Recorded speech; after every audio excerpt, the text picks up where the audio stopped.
খুব সকালবেলা ঘুম থেকে উঠে চলে গেছিলাম একটা বিশেষ জায়গায়, যেখানে গেলে মন ভালো হয়ে যায়, প্রাণ ভালো হয়ে যায়।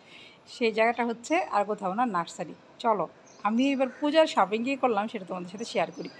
বরের পকেট মাইরা পূজার মার্কেটিং আসলে ঠিক তা না, পূজার জন্য তো একটা বাজেট থাকে। তো দিছে আমাকে যে নাও এইবার পূজার বাজেট এটা, তো সেটা দিয়ে আমি একটা কোনো রকমের নমনম একটা শাড়ি কিনা বাকিটা দিয়ে দেখো কী মার্কেটিং করছি সেটা তোমাদের সাথে শেয়ার করি। এই যে দেখো ধামাকা মার্কেটিং, এই যে দেখো এগুলো সবগুলা সকাল সকাল যা নিয়ে আসছি।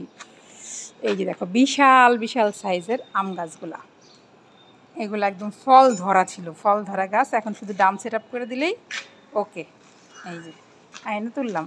আর এখানে আছে 5টা সেগুন গাছ। সেগুন গাছগুলো গ্রামের বাড়ির জন্য আগে লাগাইছিলাম, মরে গেছে সেটা। আর আছে দেখো একটা চায়না কমলা আনছি, যেটা গাছ ভর্তি হলুদ হলুদ পেয়ারা এই কমলা হয়ে থাকবো, সেটা দেখতে আমার ভীষণ ভালো লাগে।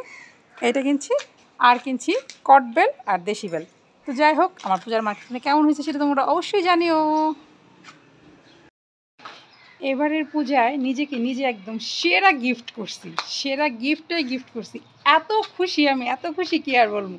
তো সেরা গিফটটা তোমাদের সাথে শেয়ার করি। সেরা গিফট হচ্ছে আমার পেছনে, এই যে দেখো সেরা গিফট কি।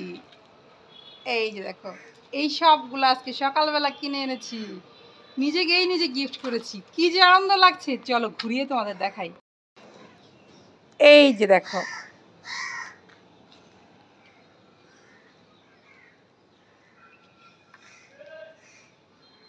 কি যে আনন্দ লাগতেছে আমার। মানে মানুষ গাছ কেনার পরে হয়তো একটা আফসোস থাকে যে এতগুলো টাকার গাছ কিনলাম, কি করলাম। আমার ভিতরে বিন্দুমাত্র আফসোস নাই, আমার যে কি আনন্দ লাগতেছে কি বলবো তোমাদের। এই দিক থেকে দেখো একদম সারিবদ্ধভাবে দাঁড়িয়ে আছে।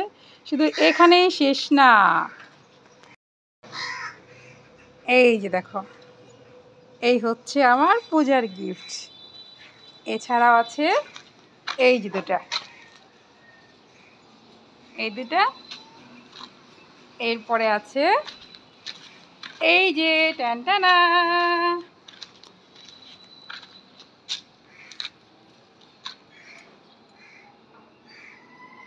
এই যে দেখো। ইস, মাটিটা একটু পড়ে গেছে গো, এই যে মাটিটা নিয়ে যাই, কারণ গাছের গোড়ার মাটি গাছেই দিতে হবে। এই গাছের গোড়া দিয়ে রাখি। এবার হবে অন্যরকম পুজো, বলে না, সেটাই হয়েছে। মানে এত আনন্দ লাগতেছে, এত আনন্দ লাগতেছে কি বলবো আমি। চতুর্থীতে নানা শুরু।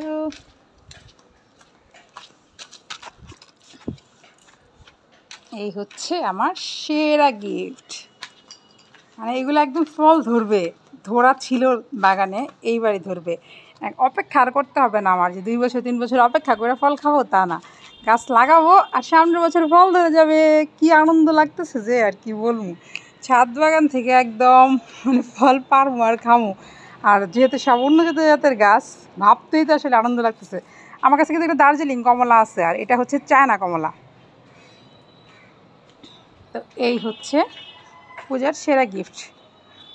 আর এই যে দেখো আমার কিন্তু এই আনার গাছটায় কলম চলে আসছে।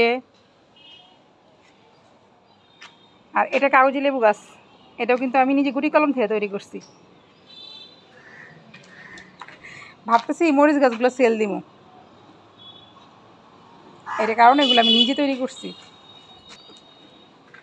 মনে ভীষণ আনন্দ। কাঁঠালের বীজ বসাইছি, এগুলো কিন্তু 12 মাসই কাঠের বীজ, 12 মাসই। মানে এই সিজনে সেদিন কাঁঠাল খেয়েছি, পাকা কাঁঠাল, সেটার বীজগুলো বসাইছি যদি চারা উঠে সেটা দেখার জন্য যে 12 মাসই চারার এত দাম। আমি বীজ থেকে চারা করি, সে আর কি। এই ছিল আমার, আজকে শুরু হয়ে গেছে কিন্তু ষষ্ঠী পূজা। আর ষষ্ঠী পূজার দিন নিজে নিজে এত সুন্দর গিফটগুলো করলাম আমি।